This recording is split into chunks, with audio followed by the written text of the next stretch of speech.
सवाल है, जायदाद की तकसीम के वक्त बहनें अपनी खुशी से भाइयों को अपना हिस्सा भी दे देती हैं, अगर बाद में वो भाई अच्छा सलूक ना करें तो हिस्सा वापस ले सकती हैं? पहली तो बात यह है कि दुनियावी एतबार से तो ऐसे ही होना चाहिए कि जो उन्होंने सलूक के पीछे तो भाइयों को दिया था, वो जब जदाद तकसीम होती है ना तो बहनें पता क्या कहती हैं, या जदाद ले लिए या भरा रख लिए, या यानी भाइयों के साथ रिश्ता कायम रहे या जदाद रहे। तो ये जदादें अपनी खुशी से नहीं वो देती हैं, उनको पता होता है कि मांग के मिलनी भी कोई नहीं और रिश्तेदारी भी टूट जानी है, दो चीजें हो जानी है, फिर कोर्ट में मुकदमे लड़ने हैं। तो वो कहते हैं इज्जत इसमें है कि अंगूर खटे हैं, तो उसी रखो, ठीक हो गया। और इसका मैं इनको चेक, ये जो कहते हैं ना हमारे भाई बहनों ने हमें लिख दिया है, मैं इनको कहता हूं आप इस तरह करें, जदाद तकसीम करें, बहनों का हिस्सा उनके हाथ पे जाके रखें, और फिर मैं देखता हूं कि वो आपके हाथ में वापस पकड़ाती है कि नहीं।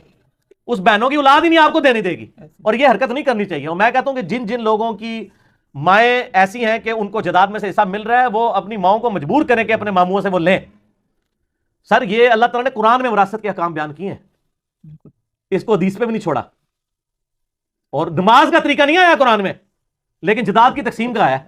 ये इतना अहम मसला है। और यहां कहते हैं जो जेज दे देता जी, बस ऐसी तो दे देता है जिंदगी जी, वो जेज अलग से एक चीज है, ये एक अलग से एक चीज है। विरासत तो मिलनी है, विरासत तो मरने के बाद तकसीम होनी है। तो इस तरीके से ये जो यानी कहते हैं ना कि जी अब हम बख्श दिया, वो बहनों ने बख्शा को नहीं होता, वो अपनी इज्जत बचाई होती है उन्होंने, क्योंकि पूरी जिंदगी वो फिर काम नहीं आती। और फिर क्या करें बहनें, मुझे बताएं, जिस औरत के माँ बाप मर जाए, अगर उसका खामद कल को उसको तलाक दे देता है, वो औरत किधर जाएगी वापस? भाइयों के पास। यहां कोई वेलफेयर स्टेट तो नहीं है, मदीने की रियासत तो सिर्फ कहानियां ही है ना, सारे कराते हैं ना। मदीने की रियासत बनाना कोई आसान काम है?